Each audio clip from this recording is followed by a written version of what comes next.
Olá pessoal, tudo bem com vocês? Hoje nós vamos dar continuidade, né? Falando ainda sobre a América Latina. Lembrando que na nossa última aula a gente falou sobre a América Latina, seus aspectos físicos e naturais, sua população, né? Agora nós vamos entender também como a América Latina, né? Dando continuidade agora com o capítulo 6. Como a América Latina ela está situada economicamente, certo? Então, para isso, nós vamos traçar alguns objetivos, né? Nós vamos identificar os contrastes socioeconômicos entre os países da América Latina. Nós vamos conhecer também as características do espaço agropecuário da América Latina. Vamos compreender as origens e as características principais do processo de industrialização. Vamos refletir também sobre as origens do subdesenvolvimento das nações latino-americanas. E vamos também identificar os principais blocos econômicos regionais da América Latina e seus objetivos, tá bom? Pronto. A América Latina, né? Ela é formada por países com diferentes níveis de desenvolvimento econômico. Por exemplo, enquanto existe o Brasil, o México e a Argentina, que são o nono, o 50º e o 21º, né, da economia do mundo, existem países como o Haiti, né, e a Nicarágua, que ficam na América Central, né, onde a economia ela está entre as menos expressivas do mundo. Então, por aí você já vê essa diferença, né, no que diz respeito à economia, né, essas disparidades, né. Então, o Brasil, o México e a Argentina são importantes para a geração de riqueza na América Latina. Os três países juntos são responsáveis pela produção de aproximadamente 65% do PIB latino-americano, ou seja, são os três países que têm a economia mais desenvolvida, certo? Esses países também lá apresentam uma economia estável, suscetível a crises econômicas periódicas, o que aumenta a dependência econômica e tecnológica em relação aos países desenvolvidos.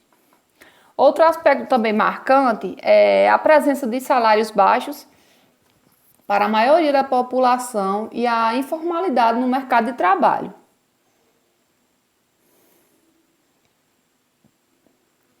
Atividade industrial na América Latina.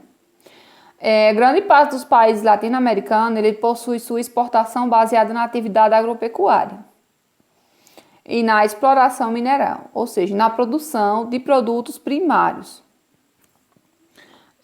O processo de industrialização do Brasil, né, do México e da Argentina ocorreu ao longo do século XX, onde eles vieram ganhar força após as duas grandes guerras mundiais. Então, naquele período, havia um processo de industrialização denominado industrialização por substituição das importações. Como assim? Ou seja, os produtos que antes eram importados, eles passaram agora a ser produzidos internamente, né? Ou seja, esses países passaram a produzir seus próprios produtos.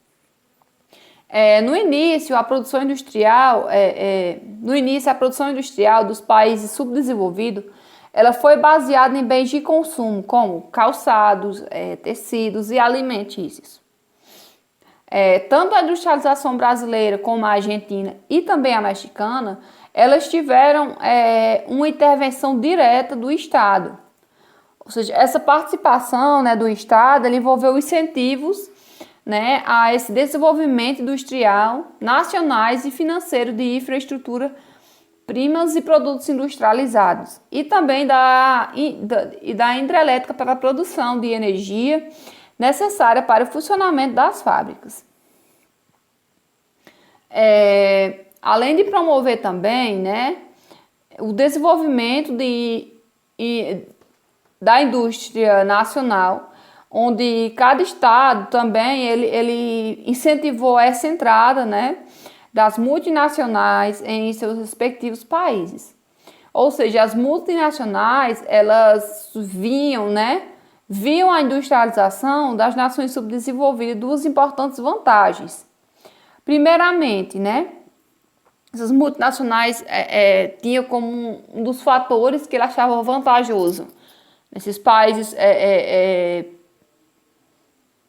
esses países subdesenvolvidos. Primeiramente, a possibilidade, né, de produzir bens de consumo em maior quantidade e com custos mais baixos, e também a liberação do parque industrial dos países desenvolvidos para a fabricação de produtos em elevada tecnologia.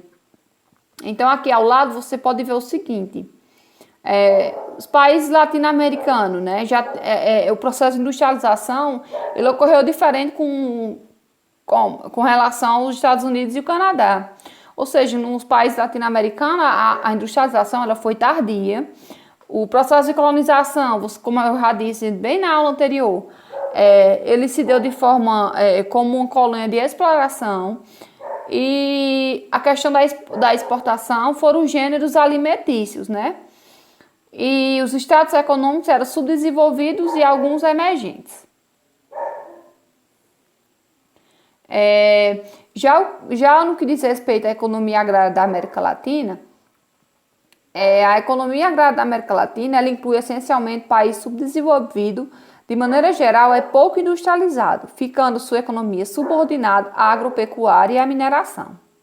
Mesmo com essa dependência agrícola, a maior parte de suas terras é cultivada de forma extensiva e possui reduzido PIB per capita.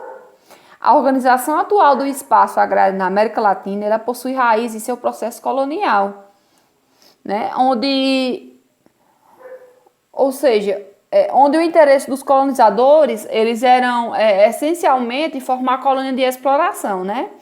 Ou seja, que fornecesse riquezas necessárias para o desenvolvimento de suas metrópoles. Então, foi a partir do século XVI que essas atividades agrícolas elas passaram a ser desenvolvidas em várias colônias da América Latina, onde ocorreu sob a forma de plantátil, né? Ou seja, extensas áreas monoculturas cultivadas, né, mediante a utilização da mão de obra escravizada e tendo seus produtos direcionados ao abastecimento do mercado consumidor europeu. Então, no Brasil, né, as plantations, né, que eles chamavam na época, de cana-de-açúcar, elas estavam localizadas nas áreas mais próximas ao litoral, onde foram, em boa parte, a base da estrutura econômica da colônia, certo?